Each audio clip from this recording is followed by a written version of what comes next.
आज मैं आपके लिए रमजान के पवित्र महीने पर ईद की एक कहानी लेकर आई हूँ और कहानी का नाम है ईदगाह। रमजान के पूरे 30 दिन रोजों के बाद ईद आई है। कितना मनोहर, कितना सुहावना प्रभात है। वृक्षों पर कुछ अजीब सी हरियाली है, खेतों में कुछ अजीब रौनक है, आसमान पर कुछ अजीब लालिमा है और आज का सूर्य देखो कितना प्यारा और कितना शीतल है, मानो संसार को ईद की बधाई दे रहा है। गांव में कितनी हलचल है। ईदगाह जाने की तैयारियां हो रही हैं। किसी के कुर्ते में बटन नहीं है, पड़ोस के घर से सुई तागा लाने को दौड़ा जा रहा है। किसी के जूते कड़े हो गए तो उनमें तेल डालने के लिए तेली के घर भागा जाता है। जल्दी जल्दी बैलों को सानी पानी दे दें, ईदगाह से लौटते लौटते दोपहर हो जाएगी। 3 कोस का पैदल रास्ता, फिर सैकड़ों आदमियों से मिलना, भेंट करना, दोपहर के पहले लौटना संभव नहीं है। लड़के सबसे ज्यादा प्रसन्न हैं। किसी ने 1 रोजा रखा है, वह भी दोपहर तक, और किसी ने वह भी नहीं। लेकिन ईदगाह जाने की खुशी उनके हिस्से की चीज है। रोजे बड़े बूढ़ों के लिए होंगे, इनके लिए तो ईद है। रोज ईद का नाम रटते थे, आज वह आई गई। अब जल्दी पड़ी है कि लोग ईदगाह क्यों नहीं चलते। इन्हें गृहस्थी की चिंताओं से क्या प्रयोजन। सवियों के लिए दूध और शक्कर घर में है या नहीं, इनकी बला से ये तो सवैयों खाएंगे। ये क्या जाने अब्बा जान क्यों बदहवास चौधरी कायम अली के घर दौड़े जा रहे हैं। उन्हें क्या खबर है कि चौधरी आज आंखें बदल ले तो यह सारी ईद मुहर्रम हो जाए। उनकी अपनी जेब में तो कुबेर का धन भरा हुआ नहीं है। बार बार जेब से अपना खजाना निकाल कर गिनते हैं और खुश होकर फिर रख देते हैं। महमूद गिनता है, 1, 2, 10, 12। उसके पास 12 पैसे हैं। मोहसिन के पास 1, 2, 3, 8, 9, 15 पैसे हैं। इन्हीं अगिनती पैसों में अगिनती चीजें आएंगी। खिलौने, मिठाइयाँ, बिगुल, गेंद और जाने क्या क्या। और सबसे ज्यादा प्रसन्न है हामिद। वह 4-5 साल का गरीब सूरत दुबला पतला लड़का, जिसका बाप गत वर्ष हैजे की भेंट चढ़ गया और माँ न जाने क्यों पीली होती होती एक दिन मर गई। किसी को पता नहीं चला क्या बीमारी है। कहती भी तो कौन सुनने वाला था। दिल पर जो बीतती थी वह दिल में ही सहती थी और जब नहीं सहा गया तो संसार से विदा हो गई। अब हामिद अपनी बूढ़ी दादी अमीना की गोद में सोता है और उतना ही प्रसन्न है। उसके अब्बा जान रुपए कमाने गए हैं, बहुत सी थैलियां लेकर आएंगे। अम्मी जान अल्लाह मियाँ के घर से उसके लिए बड़ी अच्छी अच्छी चीजें लाने गई हैं, इसलिए हामिद प्रसन्न है। आशा तो बड़ी चीज है, और फिर बच्चों की आशा, उसकी तो कल्पना का कोई राई का पर्वत बना लेती है। हामिद के पांव में जूते नहीं हैं, सिर पर एक पुरानी सी टोपी जिसका गोटा काला पड़ गया है, फिर भी वह प्रसन्न है। अब जब उसके अब्बा जान थैलियां और अम्मी जान नियामतें लेके आएगी तो वह दिल के अरमान निकाल लेगा। तब देखेगा महमूद, मोहसिन, नूरे और सम्मी कहाँ से उतने पैसे निकालेंगे। अभागिनी अमीना अपनी कोठरी में बैठी बैठी रो रही है। आज ईद का दिन है और उसके घर में दाना नहीं। आज आबिद होता तो क्या इसी तरह ईद आती और चली जाती। इस अंधकार और निराशा में वह डूबी जा रही है। किसने बुलाया था इसने गोड़ी ईद को। इस घर में उसका काम नहीं, लेकिन हामिद, उसे तो किसी के मरने जीने से क्या मतलब। उसके अंदर प्रकाश है, बाहर आशा। विपत्ति अपना सारा दल बदल लेकर आए, हामिद की आनंद भरी चितवन में उसका विध्वंस कर देगी। हामिद भीतर जाकर दादी से कहता है, तुम डरना नहीं अम्मा, मैं सबसे पहले जाऊंगा, बिल्कुल नहीं डरना। गांव से मेला चला और बच्चों के साथ हामिद भी जा रहा था। कभी सबके साथ दौड़कर आगे निकल जाता तो कभी किसी पेड़ के नीचे खड़े होकर साथ वालों का इंतजार करते। ये लोग कितना धीरे चल रहे हैं, इतना धीरा क्यों चल रहे हैं। हामिद के पैरों में तो जैसे पर लग गए थे।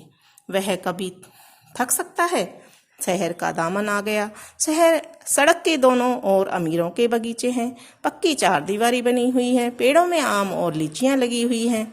कभी कभी कोई लड़का कंकड़ उठाकर आम पर निशाना लगाता है। माली अंदर से गाली देता हुआ निकलता है। लड़के वहां से एक फल्लांग पर हैं, खूब हंस रहे हैं। माली को कैसे उल्लू बनाया है। अब बस्ती घनी होने लगी थी। ईदगाह जाने वालों की टोलियां नजर आने लगी। एक से एक भड़कीले वस्त्र पहने हुए, कोई इक्के तांगे पर सवार, कोई मोटर पर। सभी इत्र में बसे, सभी के दिलों में उमंग। ग्रामीणों का छोटा सा दल अपनी विपन्नता और बेखबर संतोष और धैर्य में मगन चला जा रहा था। बच्चों के लिए नगर की सभी चीजें अनोखी थी। जिस चीज को ताकते ताकते ही रह जाते। पीछे से बार बार हॉर्न की आवाज आने पर भी न चेतते। हामिद तो मोटर के नीचे जाते जाते बचा। सहसा ईदगाह नजर आया। ऊपर इमली के घने वृक्षों की छाया है, नीचे पक्का फर्श है जिस पर जाजिम बिछा हुआ है और रोजेदार की पंक्तियां एक के पीछे एक न जाने कहां तक चली गई हैं। पक्की जगत के नीचे तक, जहां जाजिम भी नहीं है। नए आने वाले आकर पीछे की कतार में खड़े हो जाते हैं। आगे जगह नहीं है, वहां कोई धन और पद नहीं देखता। इस्लाम की जगह में सब बराबर हैं। इन ग्रामीणों ने भी वजू किया और पिछली पंक्ति में खड़े हो गए। कितना सुंदर संचालन है, कितनी सुंदर व्यवस्था। लाखों सिर एक साथ सजदे में झुक जाते हैं, फिर सबके सब एक साथ खड़े हो जाते हैं, एक साथ झुकते हैं और एक साथ घुटनों के बल बैठ जाते हैं। कई बार यही क्रिया होती है जैसी बिजली की लाखों बत्तियां एक साथ प्रदीप्त हों और एक साथ बुझ जाएं, और यही क्रम चलता रहे। कितना अपूर्व दृश्य था, जिसकी सामूहिक क्रियाएं विस्तार और अनंतता हृदय को श्रद्धा, गर्व और आत्मानंद से भर देती थी। मानव भातृत्व का एक सूत्र इन समस्त आत्माओं को एक लड़ी में पिरोए हुए है। नमाज खत्म हो गई है, लोग आपस में गले मिल रहे हैं। तब मिठाई और खिलौनों की दुकान पर धावा होता है। ग्रामीणों का वह दल इस विषय में बालकों से कम उत्साही नहीं है। यह देखो हिंडोला है, 1 पैसा देकर जाओ। कभी आसमान पर जाते हुए मालूम होंगे, कभी जमीन पर गिरते हुए। चरखी है, लकड़ी के हाथों घोड़े ऊंट छड़ों से लटके हुए हैं। 1 पैसा देकर बैठ जाओ और 25 चक्करों का मजा लो। महमूद और मोहसिन, नूरे और शम्मी इन घोड़ों और ऊँटों पर बैठते हैं। हामिद दूर खड़ा है, 3 ही पैसे तो हैं उसके पास। अपने कोष का 1/3 जरा सा चक्कर खाने के लिए वह नहीं दे सकता। खिलौनों के बाद मिठाइयाँ आती है। किसी ने रेवड़ियाँ ली हैं, किसी ने गुलाब जामुन, किसी ने सोहन हलवा मजे से खा रहे हैं। हामिद बिरादरी से पृथक है। अभागे के पास 3 पैसे हैं, क्या नहीं कुछ लेकर खाता। ललचाई आंखों से सबकी ओर देखता है। मिठाइयों के बाद बहुत सब कुछ दुकानें लोहे की चीजों की हैं, कुछ किलट और कुछ नकली गहनों की।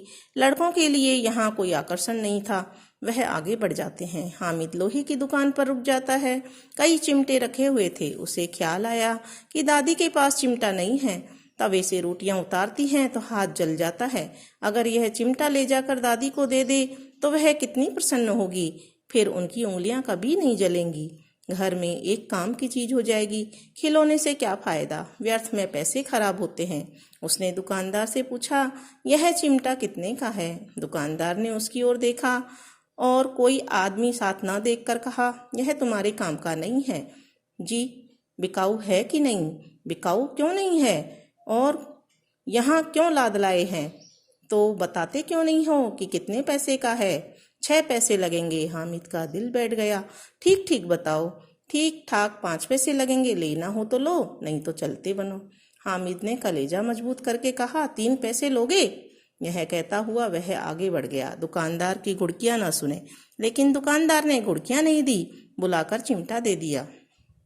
हामिद ने उसे इस तरह कंधे पर रखा मानो बंदूक है और शान से अकड़ता हुआ संगियों के पास आया। 11 बजे गांव में हलचल मच गई। मेले वाले आ गए। मोहसिन की छोटी बहन ने दौड़कर भेजती उसके हाथ से छीन लिया और मारे खुशी के वो उछली तो मियाँ भेजती नीचे आ गए और सुरलोक को सुधारे। इस पर भाई बहन में मारपीट हुई। दोनों खूब रोए। उनकी अम्मा शोर सुनकर बिगड़ी और दोनों को ऊपर से 2-2 चांटे और लगाए। अब मियाँ हामिद का हाल सुनिए। अमीना उसकी आवाज़ सुनते ही दौड़ी, उसे गोद में उठाकर प्यार करने लगी। सहसा उसके हाथ में चिमटा देखकर वह चौंकी। यह चिमटा कहाँ था? मैंने मोल लिया है। कै पैसे में? 3 पैसे दिए। अमीना ने छाती पीट ली। ये कैसा बेसमझ लड़का है। दोपहर हुआ, कुछ खाया न पिया, लाया क्या? चिमटा। सारे मेले में तुझे और कोई चीज नहीं मिली जो यह लोहे का चिमटा उठा लाया? हामिद ने अपराधी भाव से कहा, तुम्हारी उंगलियां तवे से जल जाती थी, इसलिए मैंने इसे लिया। बुढ़िया का क्रोध तुरंत स्नेह में बदल गया, और स्नेह भी वह नहीं जो प्रगल्भ होता है और अपनी सारी कसक शब्दों में बिखेर देता है। यह मूक स्नेह था, खूब ठोस, रस और स्वाद से भरा हुआ। बच्चे में कितना त्याग और कितना सद्भाव और कितना विवेक है। दूसरों को खिलौना लेते देख और मिठाई खाते देखकर इसका मन कितना ललचाया होगा। इतना जब्त इससे कैसे हुआ, कैसे? वहां भी इसे अपनी बुढ़िया दादी की याद बनी रही। अमीना का मन गदगद हो गया। और अब एक बड़ी विचित्र बात हुई, हामिद के इस चिमटे से भी विचित्र। बच्चे हामिद ने बूढ़े हामिद का पाठ खेला था। बुढ़िया अमीना बालिका अमीना बन गई।